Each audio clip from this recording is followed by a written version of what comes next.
एक गांव में रमेश नाम का लड़का रहता था। उसे चित्र बनाने का बहुत ज्यादा शौक था।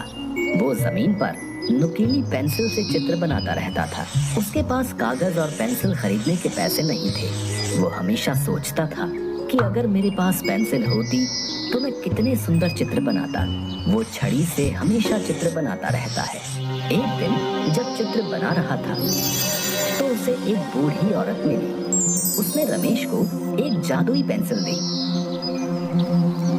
इससे तुम हमेशा चित्र बनाकर गरीबों की मदद करना, और तुम्हें अगर मेरी जरूरत पड़े तो इसी पेंसिल से मुझे बुला लेना।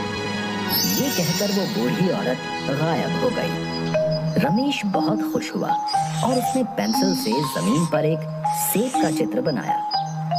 वाह, क्या छड़ी है! अचानक ही वो सेब असली हो गया। फिर उसने एक बिल्ली का चित्र बनाया और देखते ही देखते वो भी असली बिल्ली बन गई। ये क्या? ये तो एक जादुई पेंसिल है।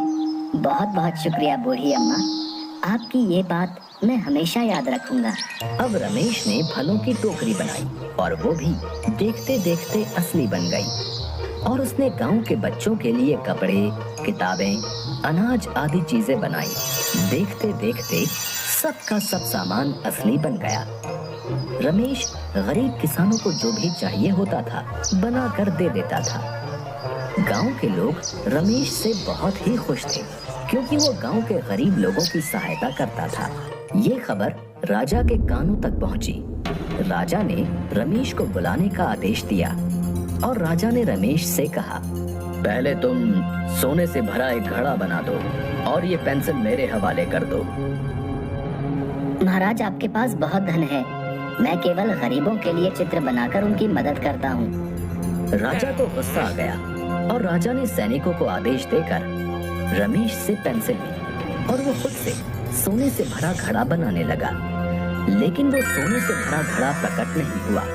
राजा ने सेनापति को पेंसिल से चित्र बनाने को कहा, लेकिन उस चित्र से भी कोई भी वस्तु प्रकट नहीं हुई। ये सब देखकर राजा और अधिक क्रोधित हो गया। सुनो रमेश, जैसा मैं बोल रहा हूँ वैसे चित्र तुम्हें बनाना ही पड़ेगा, नहीं तो मैं तुम्हें कारागार में बंद कर दूंगा। रमेश मन ही मन में सोचने लगा, अगर वो राजा की आज्ञा का पालन नहीं करेगा तो राजा उसे कारागार में बंद कर देगा, तो वो गरीब लोगों की मदद नहीं कर पाएगा। वो चतुर था, उसने तुरंत पेंसिल उठाई और उस बूढ़ी औरत का चित्र बना दिया और वहां बूढ़ी औरत प्रकट हो गई।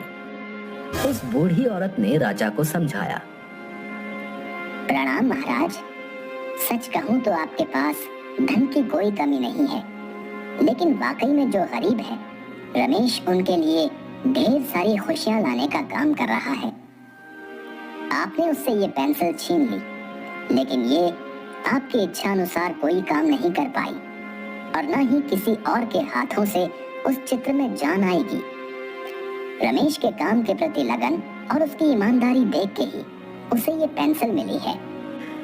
राजा को अपनी गलती का एहसास हो गया और राजा ने रमेश और बूढ़ी औरत से माफी मांगी और फिर बूढ़ी औरत वहां से गायब हो गई। राजा ने रमेश का सम्मान किया